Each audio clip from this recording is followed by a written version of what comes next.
அன்பானவர்களே, அன்பு வணக்கங்கள். உடலில் இருந்து உயிர் வெளியேறி போகிறது. அது எந்த வாசல் வழியாக வெளியே போகிறது? அப்படி வெளியேறுகின்ற வாசலை வைத்து அடுத்த பிறவியில் நம்முடைய நிலைமை எப்படி இருக்கும் என்பதை பற்றி பல்வேறு ஆராய்ச்சிகளுக்கு இடையில்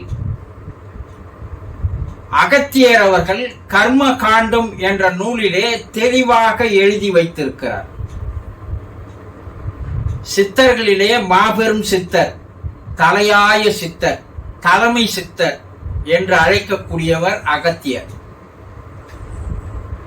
4 அடி 4.25 அடி இருக்கின்ற அந்த மனிதன் எல்லா விதமான விஷயங்களையும் கரைத்து குடித்து அனைத்து துறைகளிலும் இருக்கின்ற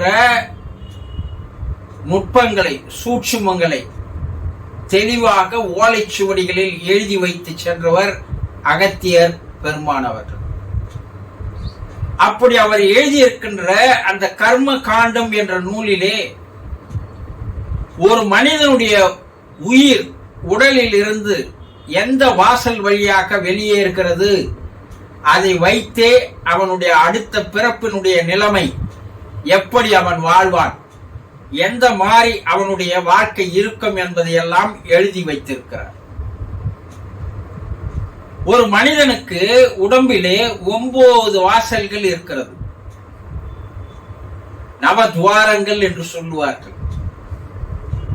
இந்த 9 வாசல் வழியாக தான் உடலில் இருக்கின்ற உயிரானது வெளியேறி போக வேண்டும். 2 கண்கள், 2 காதுகள், 4 ஆகிவிட்டது. நாசி 5, வாய் 6, நாவி கமலம், தொப்புள் 7, சிறுநீர் வாசல் 8, மலவாசல் 9.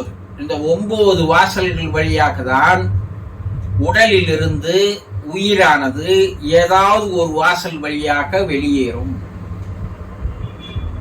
அப்படி அந்த வாசல் வழியாக வெளியேறுவது எதை வைத்து அந்த வாசல் வழியாக அந்த உயிர் வெளியேறுகிறது என்றால், ஒரு மனிதன் வாழும் பொழுது அவனுடைய வாழ்க்கை முறை, அவன் எவ்வாறு வாழ்கிறான், அவன் நல்லதே செய்து வாழ்கிறானா அல்லது தீயது செய்து வாழ்கிறானா என்று அந்த வாழ்க்கையினுடைய தராதரத்தை பொறுத்து, நிலையை பொறுத்து அது ஒரு வாசலை தேர்ந்தெடுத்துக் கொண்டு அந்த வாசல் வழியாக வெளியேறுகிறது என்று அவர் கூறுகிறார்.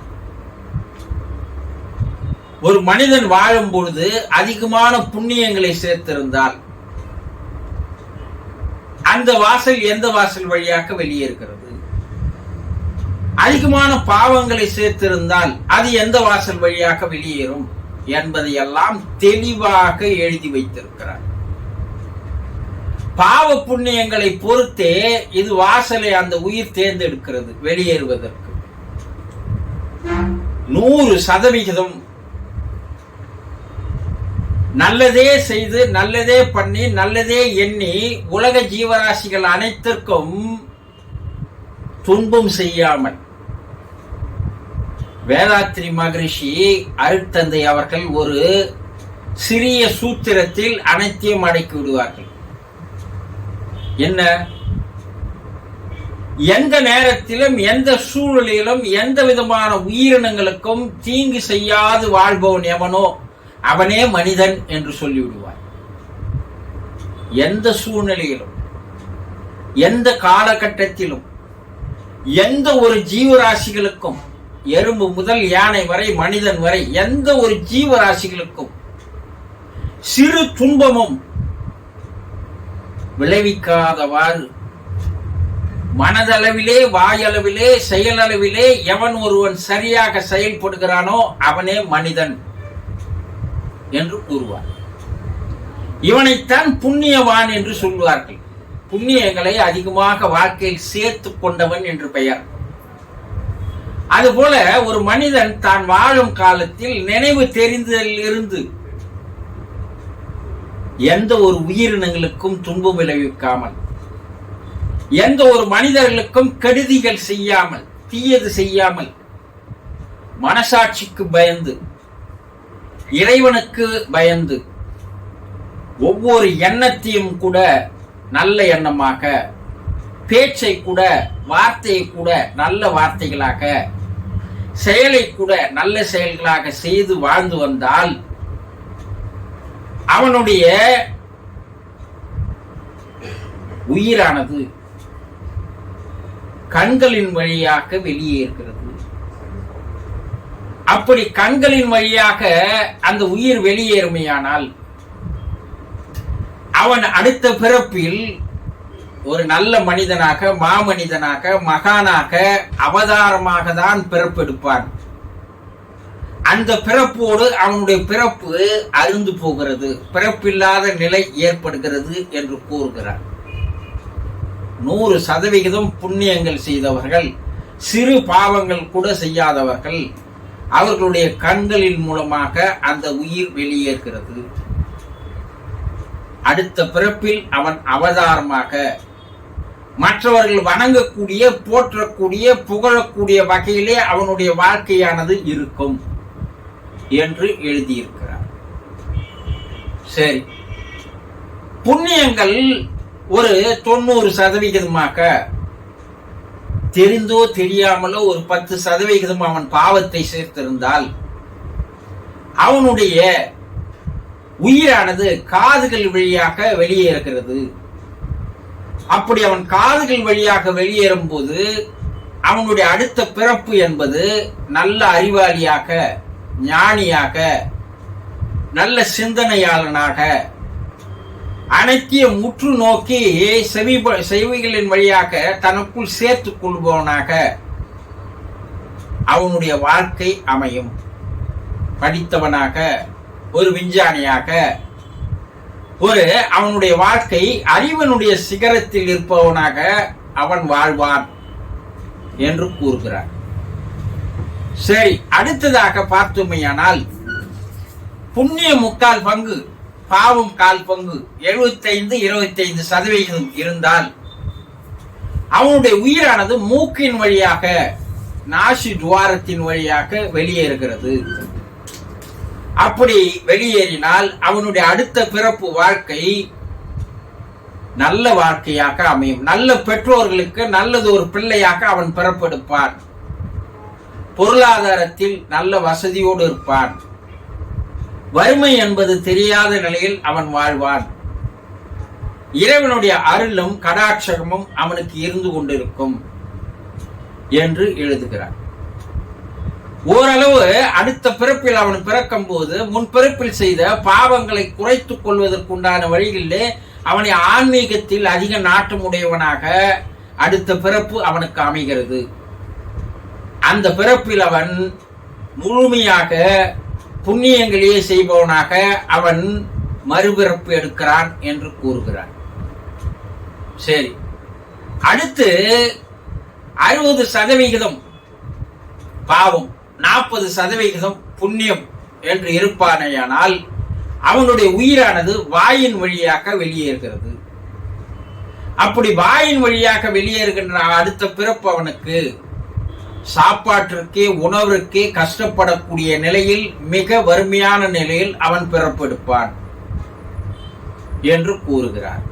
வாய் வழியாக வெளியேறினால் உண்பதற்கு அவனுக்கு சாப்பாடு கூட கிடைக்காது என்று கூறுகிறார். சரி, அடுத்து புண்ணியம் பாதி, பாவம் பாதி என்ற நிலையில் இருப்பையானால் அவனுடைய உயிரானது நாவி கமலம், தொப்புள் வழியாக வெளியேறுகிறது.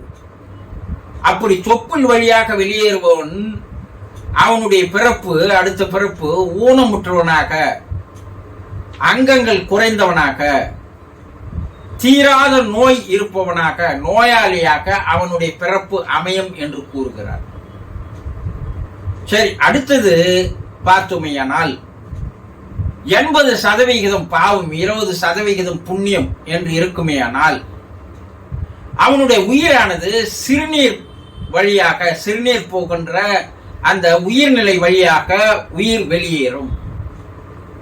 அப்படி வெளியேறினால் அவன் அடுத்த பிறப்பில் மிக மிக வறுமை மிக்கவனாக, மிக மிக பாவம் செய்பவனாக, இரண்டாவது அவன் காம கொடூரனாக அவன் வாழ்க்கை இருக்கும். உயிர்நிலை வழியாக வெளியேறுகின்ற உயிர் அந்த உயிர்நிலையை பயன்படுத்துகின்ற காம கொடூரனாக அவனுடைய வாழ்க்கை அமையும் என்று கூறுகிறார். சரி, 100% பாவம்தான், புண்ணியமே இல்லை அவங்கிட்ட. எல்லோரையும் ஏமாற்றிக் கொண்டு, எல்லோருக்கிட்டையும் பணத்தை பிடிங்கிக் கொண்டு, ஊழல் செய்து கொண்டு, அக்கிரமம் செய்து கொண்டு, அநியாயம் செய்து கொண்டு வாழ்கின்ற ஒருவனுடைய வாழ்க்கை. இன்றைய நிலையில் அப்படித்தான் நிறைய பேர் இருக்கிறார்கள் இல்லையா? அவர்களுடைய வாழ்க்கை அப்படி இருக்குமேயானால் மலவாசல் வழியாக அவனுடைய உயிர் வெளியேறும். இவர்கள் பிறப்பு என்பது எடுப்பதற்கு முன்னால் நரகத்திற்கு சென்று பல்வேறு விதமான தண்டனைகளை அனுபவிக்கக்கூடிய நிலையில் இவர் இருப்பார்கள். அந்த தண்டனையெல்லாம் பல காலங்கள் இருக்கும். அதையெல்லாம் அனுபவித்த பிற்பாடு மறுபடியும் பிறப்பு தரும்போது அந்த வாழ்க்கை கூட அவனுக்கு ஒரு நரக வாழ்க்கையாக தான் அமையும், நல்ல வாழ்க்கையாக அமையாது என்று கூறுகிறார். இதையெல்லாம் அகத்தியர் தன்னுடைய கர்ம காண்டத்தில் ஒரு மனிதனுடைய உயிர் எந்த வாசல் வழியாக வெளியே இருக்கிறது, அதை வைத்து அடுத்த பிறப்பை அவர் தெரிந்து கொள்ளலாம் என்பதற்காக, மக்களுக்காக தெளிவுபடுத்துவதற்காக, அதை பார்த்தாவது மற்ற மக்கள் திருந்தி வாழ வேண்டும் என்ற ஒரு எண்ணத்திற்காக, நோக்கத்திற்காக தான் சித்தர் பெருமக்கள் எழுதி சென்றிருக்கிறார்கள். இதுல இன்னொன்னு என்னன்னா, யார் ஒருவனுக்கு தசவாசல் வழியாக 10வது வாசல், 9 வாசல் இல்லாத 10வது வாசல் இருக்கிறது, அது மூடி கிடக்கிறது, அது உச்சிக்கண் என்று சொல்லக்கூடிய வாசல், அது சகஸ்ராநாமம் என்று சொல்லக்கூடிய வாசல் வழியாக உயிர் வெளியேறுமையானால் அவனுக்கு மறுபிறப்பு என்பது இல்லை. மோட்சம், விடுதலை, வீடு பேறு எல்லாம் அவன் அடைகிறான், தெய்வ நிலையை அடைந்து விடுகிறான் என்பது சித்தர்களுடைய வாக்கு. அப்போ இதையெல்லாம் மனிதர்கள் புரிந்து கொண்டால் தன்னுடைய வாழ்க்கை எப்படி வாழலாம் என்பதை தெரிந்து கொள்வதற்காக சித்தர் பெருமக்களால் எழுதப்பட்டிருக்கின்ற அற்புதமான நூல்களாகும். புரிந்து கொண்டீர்களா? சந்தோஷம்.